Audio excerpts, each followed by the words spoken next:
We are all feeling the pain at the pump. Gas prices at record highs. Fact is, the price at the pump may climb even higher with the U.S. ban on importing Russian oil. And it has some states calling for investigations into possible price gouging and people asking if oil companies are padding profits. In fact, President Biden, in announcing the ban on Russian oil, made clear it is not time for profiteering or price gouging. It's not an excuse to exercise excessive price increases or padding profits or any kind of effort to exploit the situation. So what is going on? Joining me on the morning show, Boston University Professor Robert Kaufmann, who studies world oil markets. Good morning, and thanks for joining us. Good morning, and thanks for having me. So, is it shenanigans? Probably not. The world price for oil is set on several heavily traded exchanges where there are lots of buyers and sellers, and they set the price for crude oil.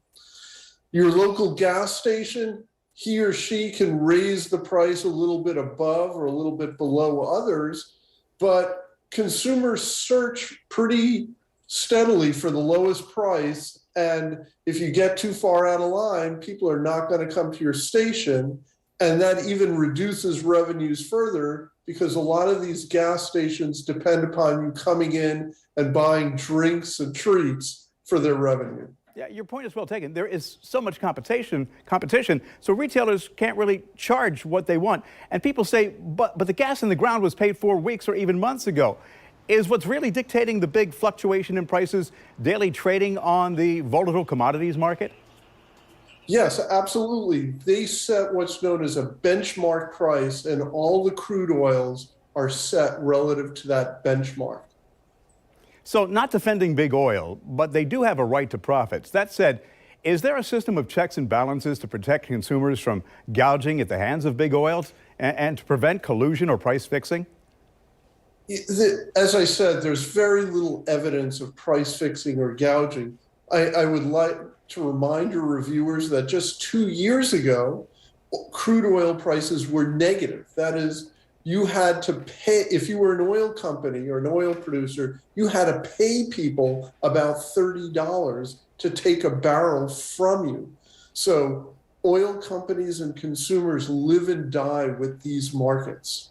And prices actually started going up not too long ago. There's the whole issue of supply and demand. I mean, we were spoiled, because of the pandemic. Yeah, prices were going up before the war for good reasons. The pandemic was coming to an end. People here in Boston are starting to go back to work. So when I turn on my radio, I hear about traffic jams again. And that means people are buying gas. And if we could look out my window, we'd see some snow, which means we're using oil to heat our homes. And that was driving up the prices, not very high, but it was raising prices relative to where they were during the pandemic. So, the question people have is, where is the top? On California, they're paying, I think it's like $7 a gallon in some places.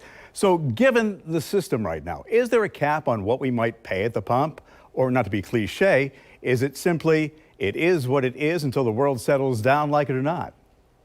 Yeah, it is what it is. And what it is what's happening on these commodity markets like the New York Mercantile Exchange. As long as the war doesn't really disrupt large amounts of supply, I don't see prices getting terribly much beyond where they are now. But all bets are off should the war expand, should the war become more disruptive to the oil market. So if we do start getting oil from Venezuela or other places that we've not been in the past and start creating relationships with some other places, may that alleviate some of the pressure? Yeah, it doesn't really matter where the U.S. gets its oil from. It's one global market. There's one global price, these benchmark prices. The idea of getting to Venezuela, to Iran, is all based upon the notion of increasing supply relative to demand, which would reduce price. Professor Robert Kaufmann, appreciate your insight, your perspective, and your time. Have a great day.